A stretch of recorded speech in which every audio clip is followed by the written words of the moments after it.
नमस्कार। National conference ने delimitation की प्रपोज रिपोर्ट को खारिज कर दिया है। इस समय हमारे साथ नेशनल कॉन्फ्रेंस के नेता तारिक भट्ट जी हैं। इनसे इस बारे में जानेंगे और इन्होंने रिपोर्ट को खारिज किया है, उस पर बातचीत करेंगे कि आखिर क्या आपत्तियां इन्हें उस रिपोर्ट में दिख रही हैं, क्या आपत्तियां हैं जिस वजह से इन्होंने उस रिपोर्ट को खारिज किया है। इसके अलावा कुछ और भी बातचीत इनसे करने की कोशिश करेंगे। स्वागत है आपका।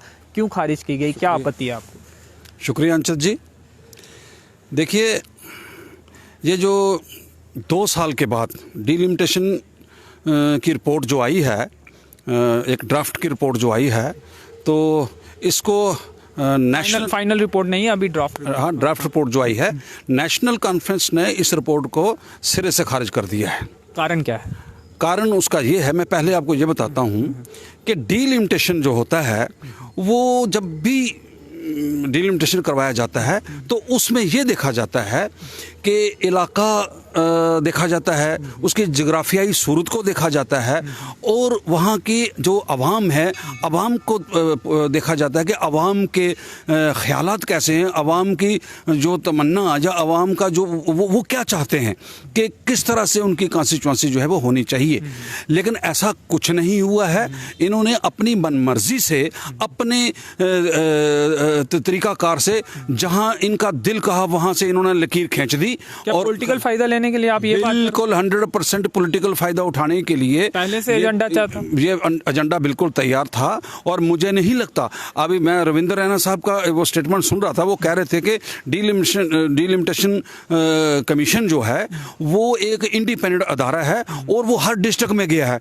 मुझे तो यहाँ आपने भी डिलिमिटेशन की समय, आपकी भी सरकारें थी, उस समय भी डिलिमिटेशन हुआ था, तो आरोप आप पे भी उस समय लगते थे। हमारी जब हमारी सरकार ने डिलिमिटेशन करवाया था तो यहाँ ये जो गेस्ट हाउस है IRP का, उस वक्त गेस्ट हाउस था, यहाँ पर पूरा कमीशन आया था और रियासी के तमाम पॉलिटिकल पार्टियों के और सिविल सोसाइटी के लोग जो है वहाँ जाकर के वहाँ उनसे मिले थे। लेकिन मिले थे, जो बातें रखी थी वो हुई क्या?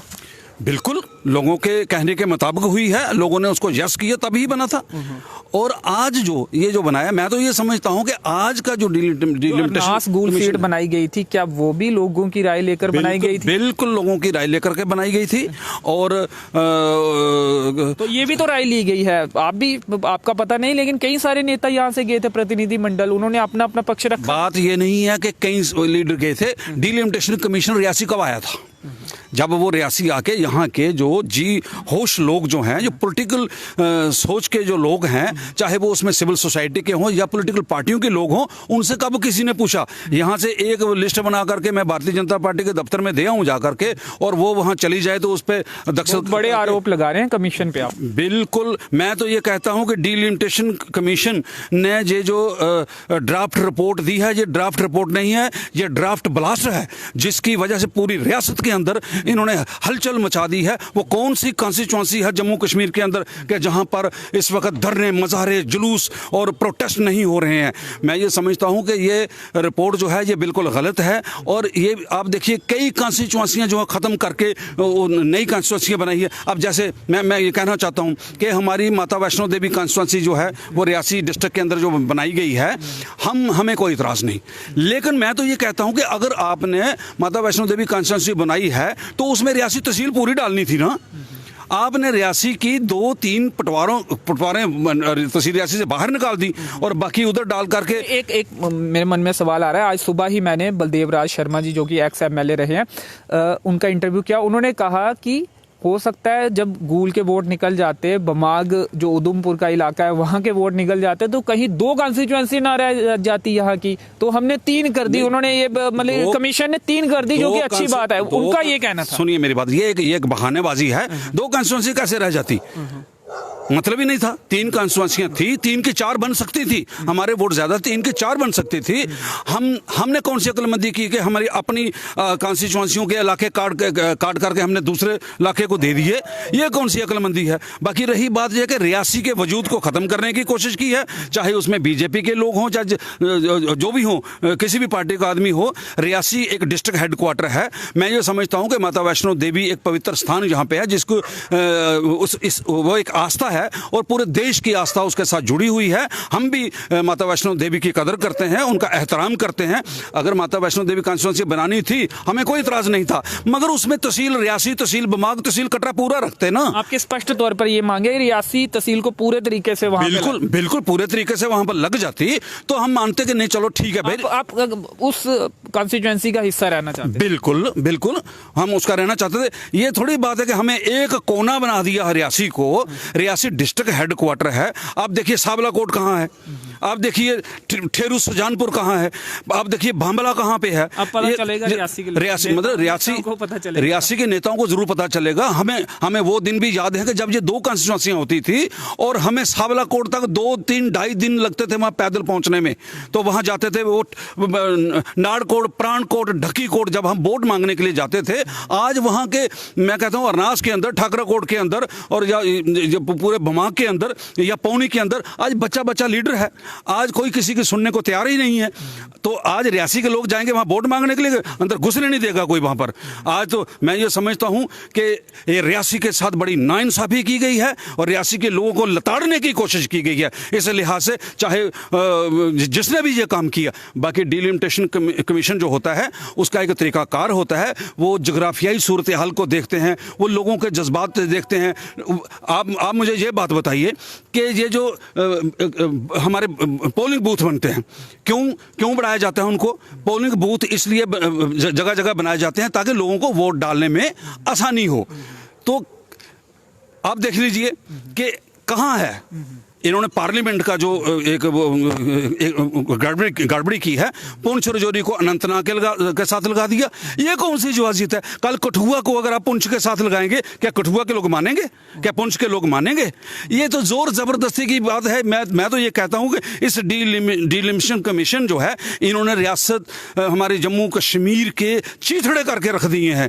कोई भी गांव, कोई भी शहर, कोई भी कॉन्स्टिट्यूंसी, कोई भी जिला जो है वो चैन से नहीं बैठा हुआ है। हर तरफ सारे जुलूस और धरने जो है वो दिए जा रहे हैं। क्यों?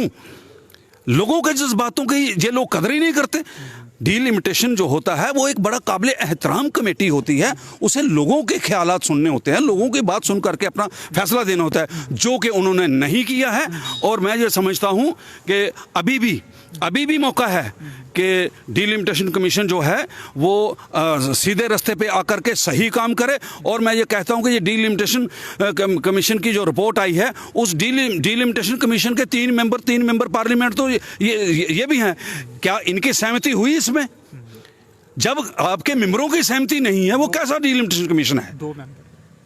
तो इसलिए मेरी गुजारिश ये है कि जो जिस तरह से ये काम कर रहे हैं, जिस तरह से इन्होंने ये ड्राफ्ट रिपोर्ट भेजी है, हम सिरे से उसको नकारते हैं। और मैं ये समझता हूं कि डिलिमिटेशन कमीशन के जो मेंबरान हैं, उनके दिमागी तवाज़ुन जो है वो बरकरार नहीं है, वो बिगड़ चुका है। वो अपने दिमागी तवाज़ुन को पहले दुरुस्त करें और लोगों की मंशा के मुताबिक कॉन्स्टिट्यूंसियों का इंतखाब करें। लेकिन भाजपा के नेता तो खुश नजर आ रहे। भाजपा के नेता कहाँ? वो भी कहीं ना कहीं चौंक गए है ये जो हुआ है। खासकर कटरा सीट से सभी खुश हैं श्री माता वैष्णो देवी, लेकिन दूसरी सीटों पर नहीं बोल रहे हैं, वो भी दुखी लग रहे हैं। तो सचेतगढ़ के लोग जो भारतीय जनता पार्टी के लोग हैं, वो पूरे के बीडीसी के जो चेयरमैन हैं उन्होंने रिजाइन कर दिया। उनके मंडल कमिश्नर जो प्रेसिडेंट उन्होंने रिजाइन कर दिया। पूरी तंजीम जो थी उन्होंने रिजाइन कर दिया। और इनके बीजेपी के लोग जो हैं वो भी खुश इन पर नहीं है। आज नौशहरा को अगर ये वहां से अनंतनाग के साथ लगाएंगे तो क्या नौशहरा के लोग खुश हो जाएंगे? कैसे खुश होंगे? ये कोई कमीशन नहीं है। ये एक, मैं कहता हूं ये एक फ्रॉड है। ये लोगों के साथ दगा है, लोगों को एक धोखा है और इसको जम्मू कश्मीर के लोग कभी बर्दाश्त नहीं करेंगे। अब सिलसिलेवार तरीके से बात करते हैं ताकि लोगों को भी समझ आए कि आखिर नेशनल कॉन्फ्रेंस की क्या राय है डिस्ट्रिक्ट रियासी को लेकर। आप सचिव भी हैं जिला रियासी के, तो इस तौर पर भी जानना चाहूँगा कि ऑफिशियल आपकी क्या राय है। सिर्फ आपकी ऑब्जेक्शन श्री माता वैष्णो देवी की जो सीट है उस पर आपकी ऑब्जेक्शन है कि रियासी को भी उसके साथ रखना चाहिए।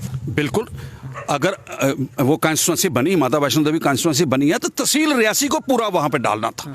और जो हमारे ये दूर दराज के जो पहाड़ी लोग हैं उनको एक अपनी कॉन्स्टिट्यूंसी मिलनी चाहिए थी। आप देखिए, ये हमारा बमाग है, बमाग के लोग जो हैं वो चाहते थे कि हमारी बमाग की कॉन्स्टिट्यूंसी बननी चाहिए। वो कॉन्स्टिट्यूंसी पहले थी, लांदर टिकरी एक कंस्टिट्यूंसी थी, इन्होंने उधमपुर ईस्ट वेस्ट को वो बना दिया, तो बमाक को 3 हिस्सों में तकसीम कर दिया, बमाक के टोटे टोटे इन्होंने करके रख दिए हैं। और ये कौन सा इंसाफ है? आप बमाक के लोगों को कंस्टिट्यूंसी देते। अब ये मैं ये कहता हूँ Arnas with in the district बनानी थी, तो वहां से तो वो वोटर तो निकलना ही था, क्योंकि with in the district constituency बनानी थी। अगर हाँ, तो फिर ये ऊपर का इलाका आ सकता था ना। बमाक कॉन्स्टिट्यूंसी बनानी है तो उसमें अरनास भी तो आ सकता था, उसमें साबला कोट, खनी कोट, सरथला कोट, वो ऊपर का सारा इलाका उसमें आ सकता था ना। ये नहीं है। जब बनाने की, जब कोई चीज बनाई जाती है तो उसमें वो रास्ते निकल जाते हैं, लेकिन ये रास्ता निकालना नहीं था, इन्होंने अपनी मन मर्जी से ये बनानी थी। आप मुझे बताइए कि कैंठी कहाँ है? कैंठी माहौर के अंदर पड़ती है जाकर, एक थुरू तहसील में, थुरू तहसील में। अगर थुरू तहसील में जो कैंठी पड़ती है उसका क्या मतलब था यहाँ लगाने का?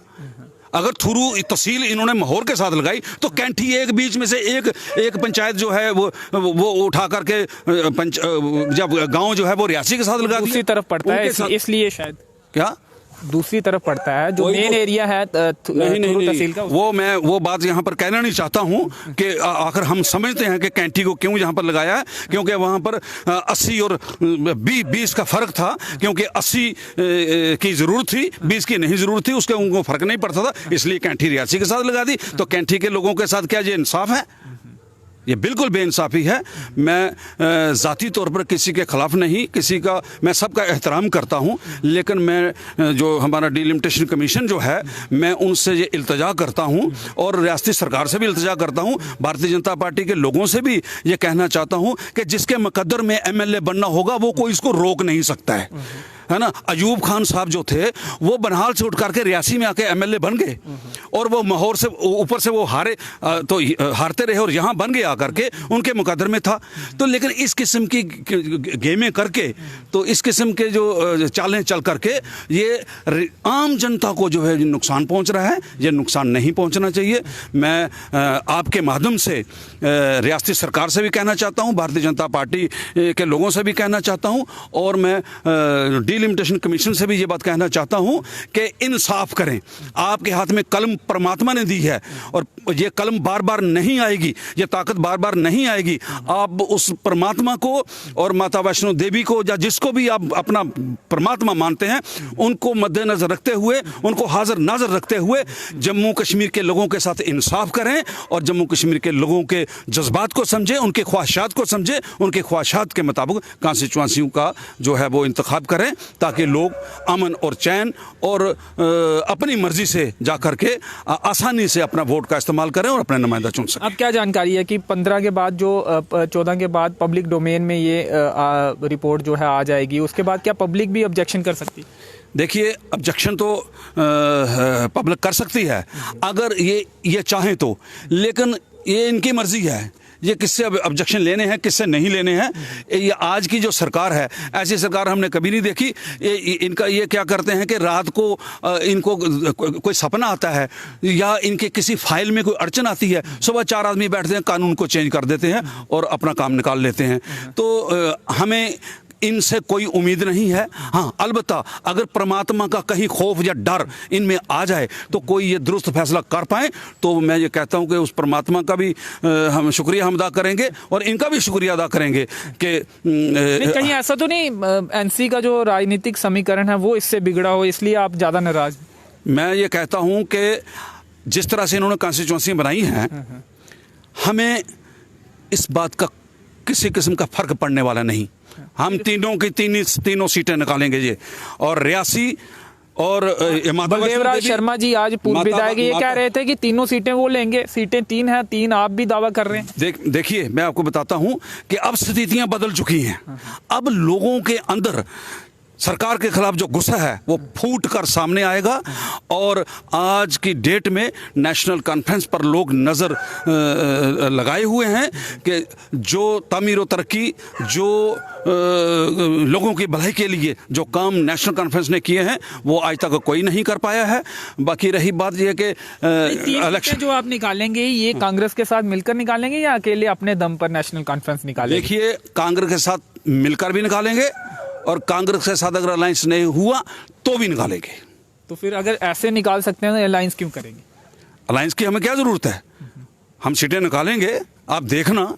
क्या रोड मैप क्या है? आज सुबह भी मैंने बलदेवराज शर्मा जी से भी ये सवाल किया कि उनका क्या रोड मैप है, तीनों सीटें महोर की सीट का भी दावा कर। मैं ये कह रहा हूं कि दुनिया जो है, दुनिया अब इस सरकार से, इनके कारनामों से तंग आ चुकी है। अब दुनिया तब्दीली चाहती है, वो तंग आ चुके हैं इनसे, और इसलिए तंग आ चुके हैं कि ये सुबह आर्डर कुछ करते हैं, शाम को आर्डर कुछ और करते हैं, और दुनिया जो है वो तंग आ चुकी है। और जब तंग दुनिया इनसे आएगी तो वोट उनका नेशनल कॉन्फ्रेंस को ही जाएगा। मैं ये नहीं कहता हूं कि 100% ये तंग कब आई दुनिया? क्योंकि 1.25 साल पहले जो डीडीसी के इलेक्शंस हुए उसमें तो भाजपा जीत गई और ज्यादातर इलाकों में जीती डिस्ट्रिक्ट। आज डीडीसी के जो मेंबर हैं, आज बीडीसी के जो मेंबर हैं, आज हमारा डीडीसी का जो चेयरमैन है वो यहाँ मंत्री आया था, उसको कह रहे थे हमारी सुनता ही कोई नहीं। आपने टीवी पे देखा, आपके चैनलों पे उसने स्टेटमेंट दी, और उसने गवर्नर साहब को जाकर ये कहा कि वहां पर तो हमारी एडमिनिस्ट्रेशन का तो कोई आदमी हमारी कोई बात सुनता ही नहीं है। ये जो चाहते हैं कि हमारा ये काम हो, ये काम हो, मुझे बताइए कि 42 सड़कें यहाँ पर मंजूर हुई हैं, क्या डीडीसी का जो चेयरमैन है एक सड़क भी अपने बमाग के लिए ले सका है? नहीं मिली उसको। और क्या डीडीसी का जो चेयरमैन है, क्या बमाग को कॉन्स्टिट्यूएंसी बना सका है? आपकी सरकारें भी थी तब भी नहीं बनी सड़कें, आपकी ही सरकारें रही है ना जम्मू कश्मीर में। मैं ये कहता हूं कि हमारी सरकारों में स्कूल बने, हमारी सरकारों में अस्पताल बने, हमारी सड़कें नहीं बनी। बिल्कुल क्यों नहीं की सड़कें नहीं क्यों नहीं बनी? क्यों नहीं बनी? बमाग की हेल्थ स्थिति नहीं। ये जो बमाग की जो टोट रोड जो है, ये किसके दौर में सैंक्शन हुई थी? किसके दौर में सैंक्शन हुई? हमारी सरकार के अंदर जब मैं कहता हूं कि जगह जगह पे न्यापते, जगह जगह पे तहसीलें, जगह जगह पे इन्होंने जाते जाते जब समझ लिया कि जनता का रुख किस तरफ है, जाते हो या आते हो, मसला होता है कि लोगों के काम होने चाहिए। तो हमने काम किए हैं, हमारे काम जो है वो दिखते हैं लोगों को। आज लोगों का रुझान जो है वो नेशनल कॉन्फ्रेंस की तरफ है, और नेशनल कॉन्फ्रेंस जितना मर्जी उसको दबा के रखें, गेंद होता ना, गेंद को आप जितना दबाओगे वो उतना उछलेगा। इसलिए नेशनल कॉन्फ्रेंस का गेंद उछल रहा है, वो इलेक्शन में बिल्कुल पूरी ताकत। इतने विचलित क्यों है? क्यों इस समीकरण को लेकर, इस डिलिमिटेशन की ड्राफ्ट रिपोर्ट में जो सामने आया? वो इसलिए है कि जनता खिलाफ है, जनता खिलाफ है, जनता के मंशा के, जनता के ख्वाहिशात के खिलाफ ये रिपोर्ट आई है। इसलिए नेशनल कॉन्फ्रेंस तो जनता की बात करती है, नेशनल कॉन्फ्रेंस आवाम की और लोगों की बात करती है। जब लोग नाराज हैं इस बात को लेकर के, मैं कहता हूं कि भारतीय जनता पार्टी के लोग अपने लोग जो हैं वो नाराज हैं, तो बाकी कहां खुश रहेंगे? जी, तो महोर सीट की अब बात करेंगे। एसटी रिजर्व की गई है, उसको किस तरह से देखते हैं? जो इलाके उसमें डाले गए हैं, थुरू का इलाका जो पहले यहाँ का होता था, अरनास गुल का होता था, वो उसमें डाला गया है, दरमाड़ी भी उसमें शामिल है, तो उसे किस तरह से देखते हैं? देखिए, महोर कॉन्स्टिट्यूएंसी जो है, थुरू उसमें डाला है और उसको इन्होंने रिजर्व कर दिया है। हम वेलकम करते हैं इसका कि वहाँ जो गुजर पॉपुलेशन जो है वो काफ़ी तादाद में है, तो उसको 55% जो वहाँ पर गुजर बकरवाल एसटी का वोट है, तो वो अगर इन्होंने रिजर्व की है वो सही मानते हैं। बिल्कुल, जो सही काम होगा, ये सरकार जो सही काम करेगी उस पर फूल चढ़ाएंगे। सही भी हुआ, जो गलत करेगी उसकी मुखालफत करेंगे। कुछ सही भी हुआ है रिपोर्ट सही। मुझे अपने डिस्ट्रिक्ट में तो यही लगता है कि वो इन्होंने कॉन्स्टिट्यूएंसी जो बनाई है उस पर अगर इन्होंने उसको एसटी बनाया है तो हम उसका वेलकम करते हैं। बहुत सारे लोगों को ये भी हो सकता है कि नाराज़गी भी हो, लेकिन मैं ये समझता हूँ कि अगर उन्होंने कर दी है तो उसमें हमें कोई इस बात की कोई दिक्कत नहीं है। आपको क्या लगता है कि अब मानेगी कमीशन जो ऑब्जेक्शन जाएंगी एसोसिएट मेंबर्स की, या अगर आगे लोगों को भी मौका मिला तो क्या माने जाएंगे, या आपको लगता है यही फाइनल रिपोर्ट होने वाली? मुझे नहीं लगता है कि ये इसमें एक पैसे की भी कोई तब्दीली करने वाले हैं, क्योंकि ये जो करते हैं वो कहते हैं कि इस वक्त जो ये जो कह दें वो पत्थर पे लकीर होता है, और मुझे नहीं लगता है कि ये इसमें कोई तब्दीली करने वाले हैं।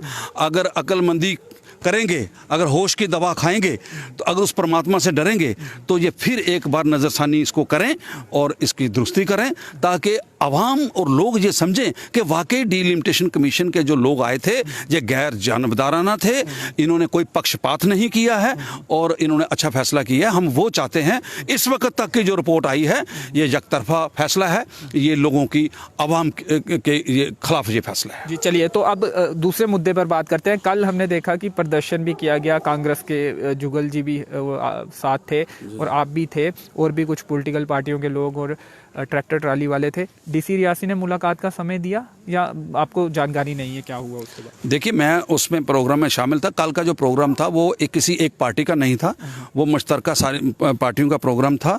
तो उसमें जब हम प्रोटेस्ट करते हुए डीसी ऑफिस के वहाँ गए थे तो वहाँ पर अंदर डीडीसी जो काउंसलर जो है उनकी वहाँ पर मीटिंग चल रही थी। डीसी साहब वहाँ पर बैठे हुए थे। जब हम वो गेट पे पहुँचे हैं तो गेट को बंद कर दिया गया, गेट के अंदर नहीं जाने दिया। तो हम वहाँ पर खड़े रहे। हमारा कोई वहाँ को दंगा या फसाद या कोई इस किस्म का कोई पथराव करने का तो हमारा प्रोग्राम नहीं था। हमने अपनी बात सुनाने जाना था, उन्होंने गेट बंद कर दिया, हम वहाँ पर बैठ गए, उधर ही बैठ गए। उसके बाद तुरंत तकरीबन 5-7 मिनट के बाद अंदर से डिप्टी कमिश्नर साहब का मैसेज आया कि मैं अभी मीटिंग में बैठा हूँ, तो जैसे ही मीटिंग ख़त्म होती है आप 10-15 आदमी आ जाइए और बात जो है वो जो भी होगी उस पर बात कर लेंगे। तो हमने कहा ठीक है। जब हम चले गए उसके बाद 4 बजे के करीब डीसी साहब का मैसेज आ गया कि जो हमारा मुतालबा है वो उन्होंने मान लिया है, तो कोई ट्राली ट्रैक्टर जो है वो बंद नहीं किया जाएगा।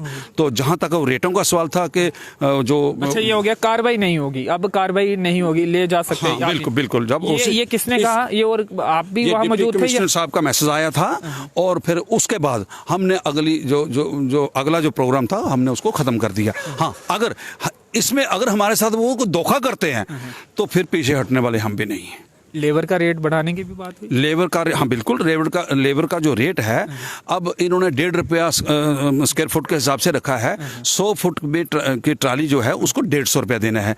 ये बड़ी नाइंसाफ़ी है। अगर आप 600 रुपया उसकी कीमत ले रहे हो तो 150 रुपया लेबर को जो वो वहाँ पर खोदेगा भी, फिर उसको पे लोड भी करेगा, तो क्या 150 रुपये में आता क्या है?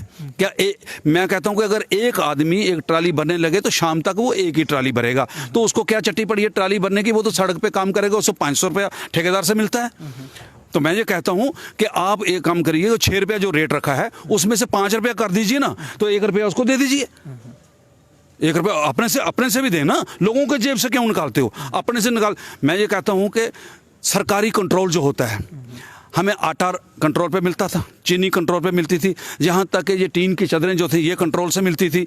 बहुत सारी चीज़ें हमें कंट्रोल से जो मिलती हैं, और उसमें गवर्नमेंट का कंट्रोल की जो चीज़ें होती हैं वो सस्ती होती हैं, सस्ते दामों पे दी जाती हैं। और ये जो है ये गवर्नमेंट का जो कंट्रोल है वो महंगा कर रहे हैं, और दूसरा जो है वो लेबर का गला काट करके ये लोगों को फ़ायदा पहुंचाना चाहते हैं। मैं तो इस बात को बिल्कुल सिरे से नकारता हूं कि वो गलत है। मैं कहता हूं 5 रुपये रेट कर लीजिए, 1 रुपया लेबर को दे दीजिए। जहाँ अगर 1500 ट्रैक्टर चलते हैं तो एक ट्रैक्टर पे अगर 5 आदमी काम करते हैं तो 7500 आदमी तो रोजगार लगा था उसमें। इन्होंने 7500 आदमियों की रोजी रोटी को बंद कर दिया। ये कहाँ का इंसाफ है? बेरोजगार इतनी बढ़ चुकी है, नौजवानों को नौकरियां नहीं मिल रही हैं, कोई कारोबार कोई धंधा वो कर नहीं पा रहे हैं। आज जा करके क्या करेंगे? ड्रग्स लेंगे, चोरियां करेंगे, लोगों के कपड़े फाड़ेंगे, और क्या, और नौजवान क्या करेगा? जब नौजवान होता है, बच्चा जब बड़ा हो जाता है तो उसकी ज़रूरतें होती हैं, उसको कपड़े चाहिए, उसको रोटी चाहिए, उसको जेब खर्चा चाहिए। वो नहीं होगा तो क्या करेगा? चोरी करेगा ना, या किसी का मर्डर करेगा, किसी को गालियां देगा, फिर लड़ाई झगड़े होंगे। तो उससे बेहतर है कि आप गरीबों को, बच्चों, नौजवानों को रोज़गार दीजिए। आप रोज़गार तो अपने नौजवानों का ख़त्म कर दिया। ये जो नौजवान है, जो युवा पीढ़ी जो है, ये हमने दरिया में बहती हुई थोड़ी पकड़ी है, या कोई आसमान से थोड़ी गिरी है, या कोई आसमान से थूका तारे की थूक थोड़ी है कि हमने उठा ली है। वो ये जो है ये बुज़ुर्गों की औलादें हैं, उनके बच्चे हैं, बड़ी मुश्किल से उन्होंने इनको पाला है। इनको रोज़गार की ज़रूरत है, और रोजगार देना जो है वो सरकार का काम है। जी चलिए, तो अंत में अगर यही समीकरण रहते हैं तो किन मुद्दों को लेकर चुनाव में उतरेंगे? देखिए, यही सीटें रहती हैं, देखिए अगर नहीं होता, यही सीटें अगर रहती हैं तो हमारे पास मुद्दे ही मुद्दे, कौन सा मुद्दा नहीं है? मुद्दा यहाँ मैं कहता हूँ कि आज देख लीजिए आप, इन्होंने जो देहातों के अंदर जो एक गांव का कोई आदमी अपने मवेशी को घास खिलाने के लिए, वो कहते हैं ना डोगरी में खुरली बनानी हो तो परमिशन चाहिए। अगर उसने अपने मवेशियों के लिए एक शेड बनाना हो तो उसके लिए परमिशन चाहिए। रहने के लिए मकान बनाना हो तो उसके लिए परमिशन चाहिए। क्या ये मुद्दा नहीं है?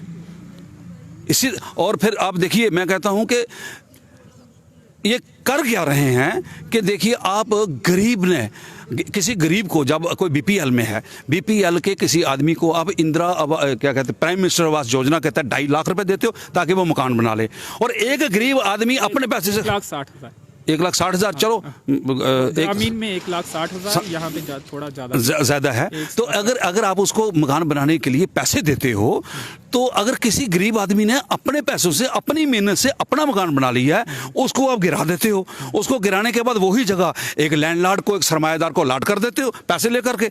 आप तो ये बेच रहे हो, आप गरीबों का भला नहीं कर रहे हो। मुद्दे ही मुद्दे हैं, ये मुद्दे जो हैं ये सरकार को ले डूबेंगे। जी चलिए, शुक्रिया, धन्यवाद, थैंक यू।